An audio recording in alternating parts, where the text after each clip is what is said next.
Hi guys, I'm going to be showing you how to do a reverse lunge today. So a reverse lunge is a great exercise to work single leg strength.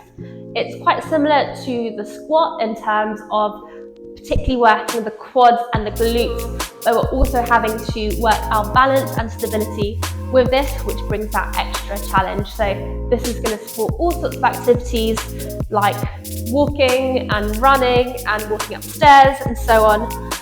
So it's one that I always recommend everybody including some form of in their programming. All right, to start the movement, we're just going to start off by balancing on one leg. So I'm going to start on my right leg, and I'm going to have my big toe, my little toe, and my heel really gripping the floor, and I'm using that foot to stabilize from the bottom up.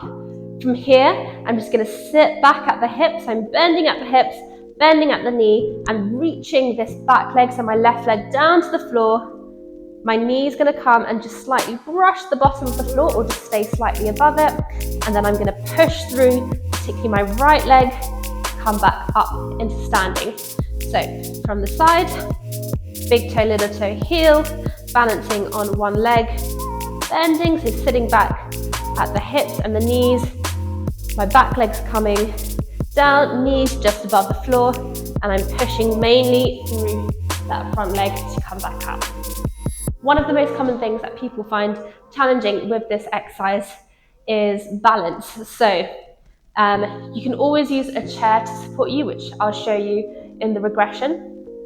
But you want to be thinking about train tracks rather than tightrope. So the wider our base is, the more supported we're going to be.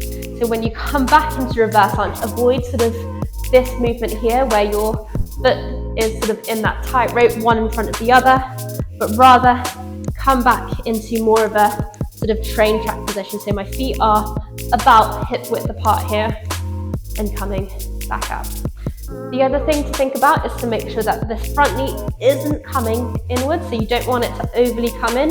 You want it to track over that second and third toe in particular. So as you lunge down, this knee is tracking directly over the toes.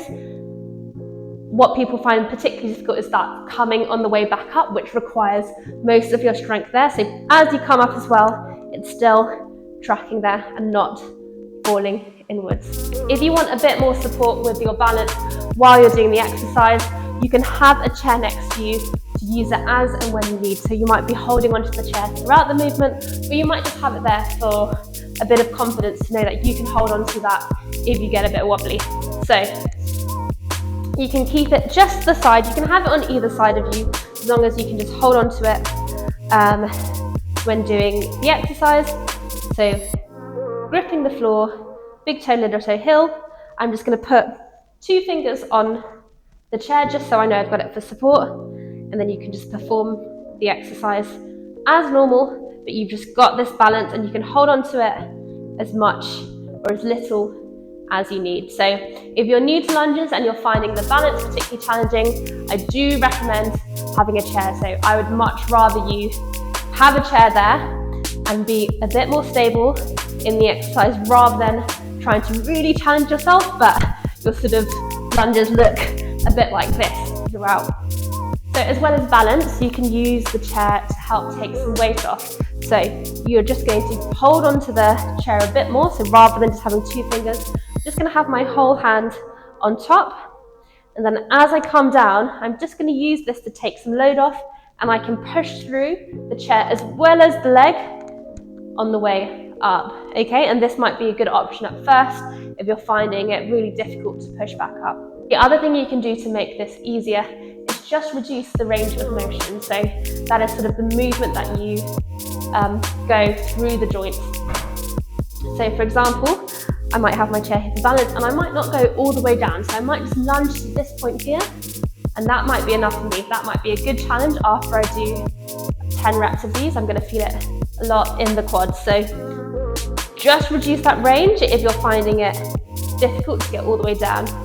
Okay, and if you do experience any pain or niggles with these, I do recommend just bringing that range of motion down to begin with, have a chair for support, and build this one up over time. To make the exercise harder, so if you're nailing the reverse lunge, and it's feeling good and you're not feeling challenged enough, you can definitely add some weights to it. So I'm just going to grab a couple of dumbbells here. So I recommend starting light, so pick a fairly light weight for you and build it up. So you might start off with just a couple of pins, you might start off with a couple of shopping bags, whatever you've got. So from here, we're just going to do the exact same thing, but our hands are just going to be on by our sides here.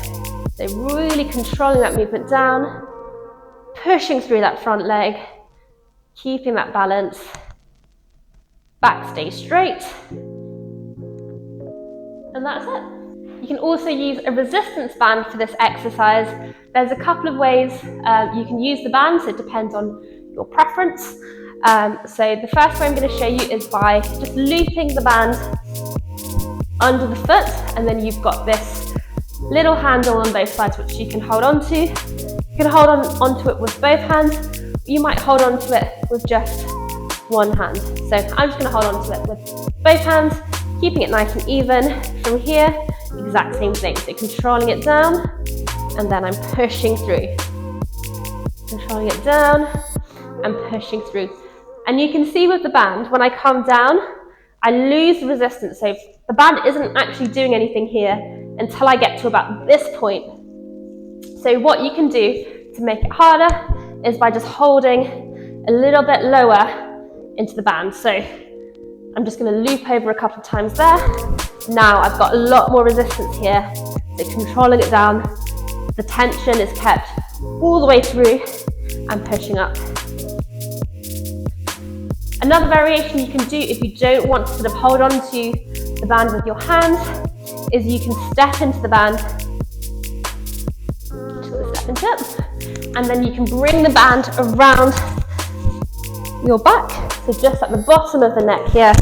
I like to hold on to either side just so I can just make sure I've got a good amount of band on either side.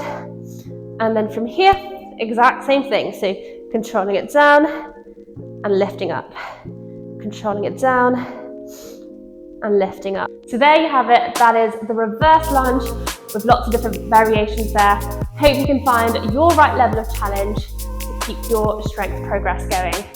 If you like this video, please do subscribe, follow us for more tutorial videos. You can also check out our program 20 Minute Strength, which we've designed specifically for beginners to get you strong with just 3 20-minute workouts a week for a 12-week structured program. Bye!